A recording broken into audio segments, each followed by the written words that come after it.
Okay, so again, this is part 4. So part 4, for the quest to get near the Marcus Miller tone is preamp. Okay, preamp. So if you would notice, Marcus has this preamp installed in his bass, okay, done by Roger Sadowski years ago. So of course, since Marcus Miller is a trendsetter, okay, but I don't think he's the first one who did that. Okay, I think it's more of Stanley Clark. Okay, because I think way before the Alembic bass company is the pioneer in having these onboard preamps installed in their basses. I think, but of course, please correct me if I'm wrong. That's the so far the research that I did. Okay, so the preamp, although the preamp per se will not really define your tone, okay, but what the preamp does is that it will make some frequencies easier to bring out. Okay, for example, this bass is a little mid-rangey.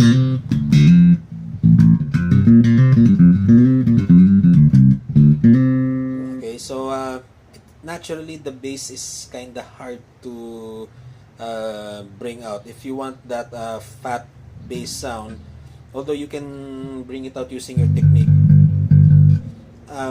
getting a preamp and boosting the bass a little, or maybe in the amplifier, okay, boost the bass a little, and you will actually have an easier time in bringing out the bass frequency in your bass. Okay, so again, just like in my previous videos, you should know your bass so that you can maximize the ability of your preamp to actually help you bring out these frequencies. Okay, so again, from what I've observed in Marcus's tone, his slap tone is a little mid-rangey.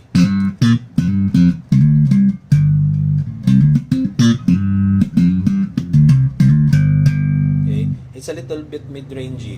It's somewhat kinda didn't follow the usual dictum. Okay, the usual dictum is for you to get a good bass sound, you have to scoop up the mids. Okay, so what does that mean? So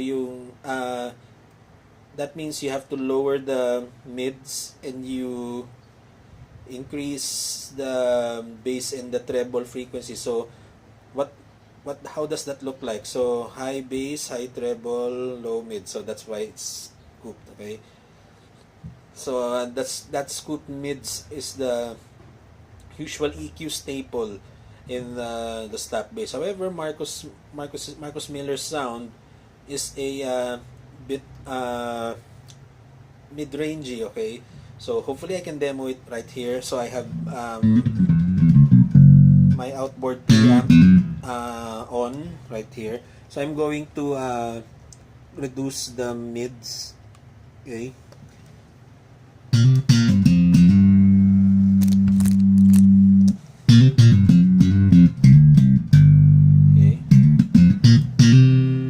Has that tighter sound, but if I boost the mids again, you see that difference? Then I lower the mids.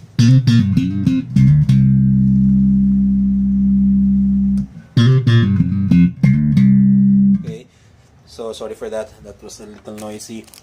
So if you would notice, the mids, okay, actually gave that boomy, punchy sound, that raspy. I cannot really describe it, but it's kinda the thing that I hear most of the time in Marcus's tone. That can't really describe it. Okay, so that mid range is the key. Okay. If you're a junkie enough, but I'm quite sure you've seen the SWR Marcus Miller. Okay, the Marcus Miller preamp, that big preamp, uh, it has a very elaborate mid-range control. Okay, I was quite surprised that there's such a thing as a low mid, a mid, and a high mid. Okay, so when I saw that video, it was a 5-part video. I have noticed that Marcos loves to play around with the mids. So I had this idea that maybe if I learn how to play around with the mids, I might get a little near to his sound. Well, in fact, that's true actually. When I learned how to play around with the mids, I somewhat getting that raspy tone, which is a characteristic of the Marcus Miller tone. Okay, so that trebly punchy sound with not together with that great low end. Okay, the tendency is if you turn up the mid, you might lose a little of the bottom end.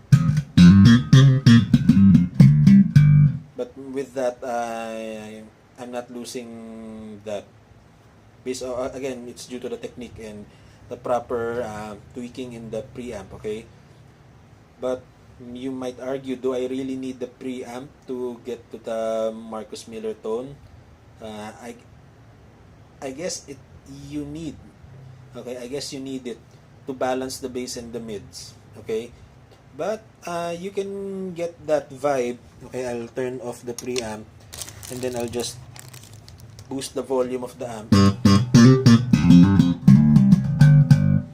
Okay. Oops, sorry. Sorry. There. Uh-huh.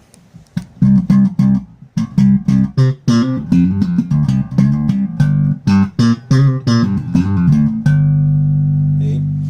So if it sounds great in your clean sound, then why not? Okay, so I'm just using the preamp to even out the bass sound and to even out the mids also. Okay, so it's a great help, but again, it doesn't really define the Marcus Miller tone. It just should I call augment it, or to help you bring out the nice frequencies, but still it's largely determined by the technique. Okay, the technique.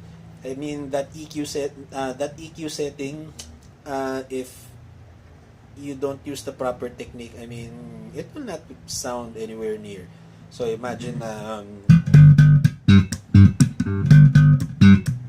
it's kind of different from.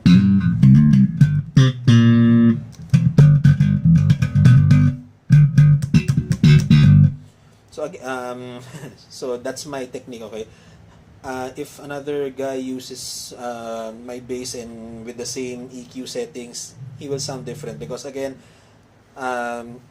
the finger technique, how hard you hit the strings, and the angle of your hands, and all of that will make a difference in your sound.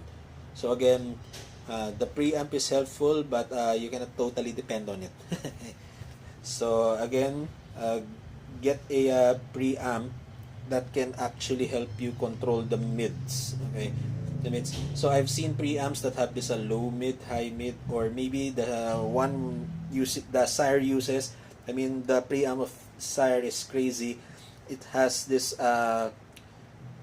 frequency selector, and then whatever frequency you choose, you can actually maximize it. You can sweep the sweepable mids.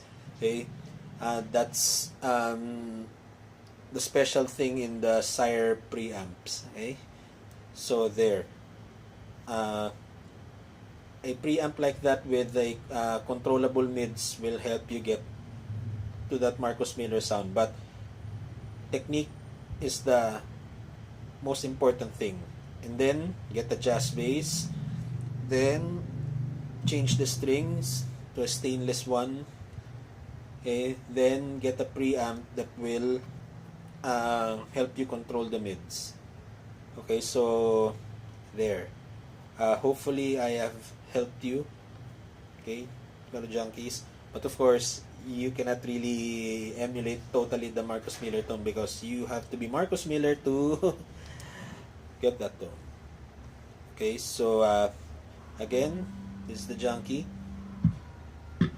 Have a nice day ahead.